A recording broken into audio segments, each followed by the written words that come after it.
Hi you guys, welcome back to Creatively Crafted Life. My name is Melanie and this is just going to be a really quick video that talks about how I have set up my die cut sticker binders, and I've had a few questions, so I thought I would just quickly do a video here to share how I set that up. So one of the common questions I get asked is what kind of page protectors do I use, and I have used everything from Staples, Office Depot, to the recent ones that I just purchased on Amazon.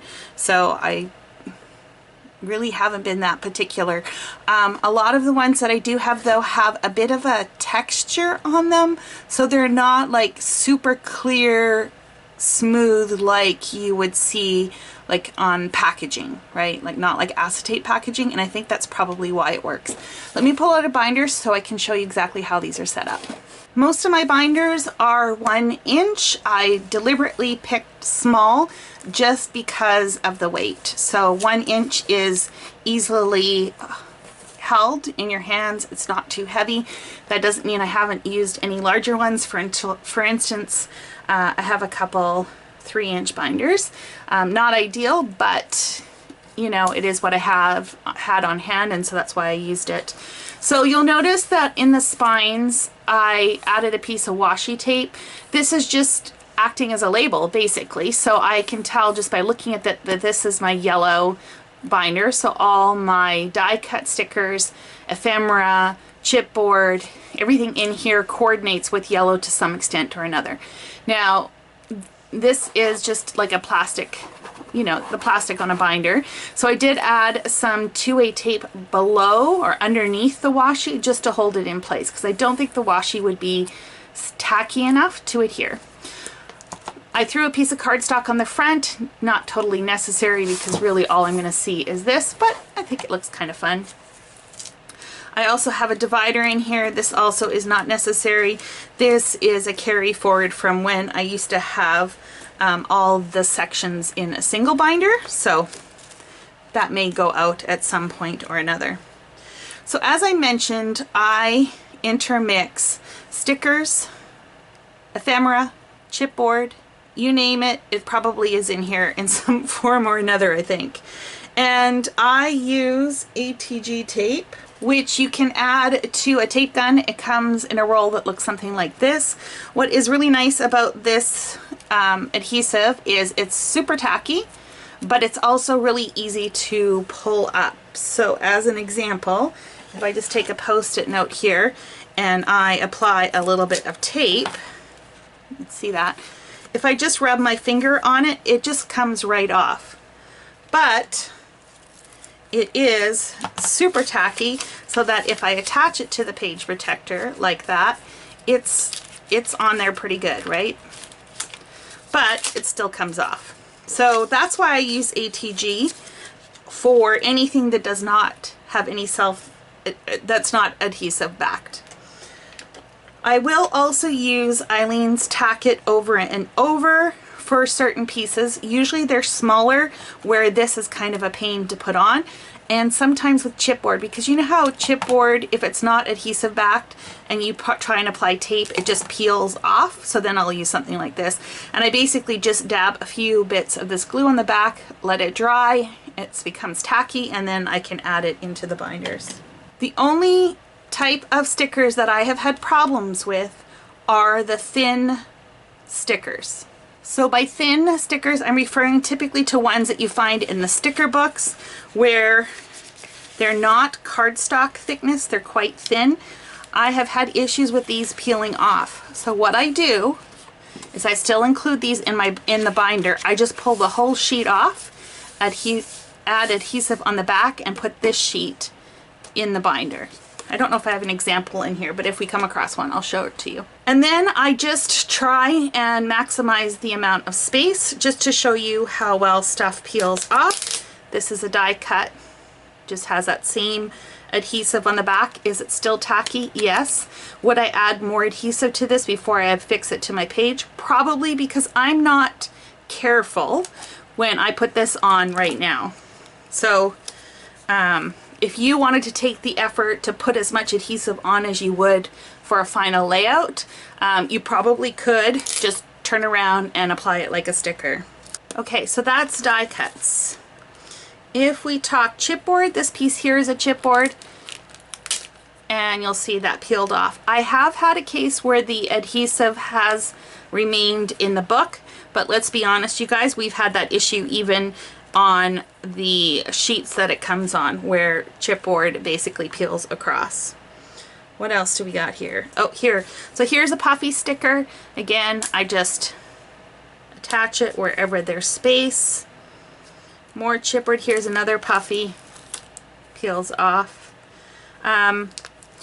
These pages here just have regular 8.5 by 11 printer paper. I do prefer to have a lightweight cardstock in here instead, but you can see it works just fine with that in place.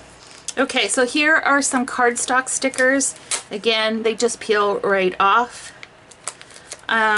If you're not sure whether or not something would stick too much, I would suggest you take a sticker you don't care about and test it before you full on put it in a solution like this. The other thing I have been known to do, if I think it is super tacky, is I will apply this to like my shirt or my clothes just to take some of the tackiness off. But I only do that if I'm concerned that it won't lift up. I've also been known to just take sheets like this, which is washi strips, just punch some holes and add them in just to make it easier. I've got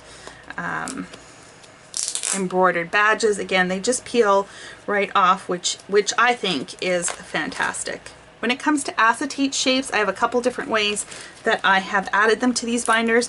One is to use these baseball trading card sleeves, and basically I just slide the acetate pieces in. That's one option. And then the other option, I don't think I have one here.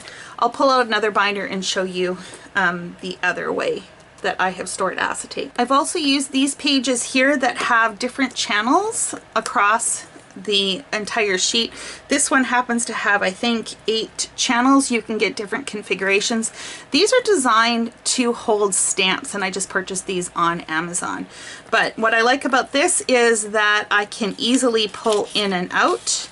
The black is not as nice as white, but it is what it is. I can still see what images there are, and again, I can pull those in and out, and I don't have to worry about where I put adhesive at this point in time, because we all know that acetate and vellum, you know, gluing it down is a little bit tricky.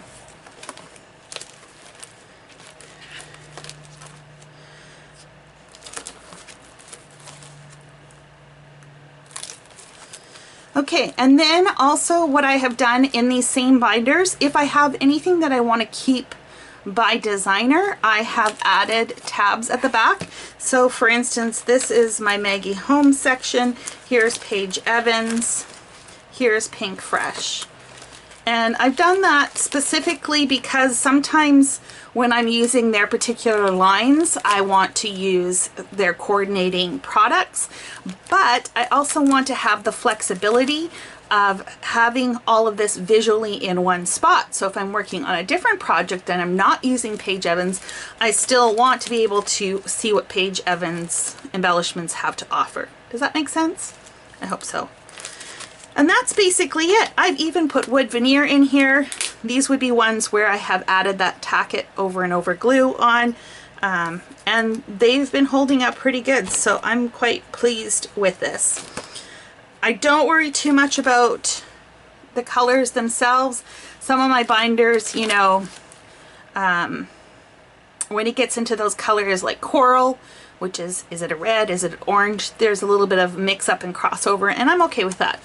I just think it's one more chance or one more opportunity for me to see what I have. As far as how many binders do I have? So I have one for majority of colors. So pink, red, orange, yellow, green, turquoise, teal, that kind of grouping, blue, purple, and then I have one for neutrals, which would be white, black, brown. I have metallics. I have one for everyday. I've got a theme by season, so I've got summer, spring, fall, and winter / Christmas. I've got a travel binder. I've got some other sections for like love and Western and vintage. I think that's all of them. I think that's all of them so far. Of course, whenever, you know, another category comes up that it makes sense, of course, I'll just add it accordingly. Oh, and I also have one with collections. So there are some items that I want to keep as a collection, and so I don't break them out by color. But that's basically it. I hope that answers your questions. If you have any more, please leave them below. And until next time, happy organizing.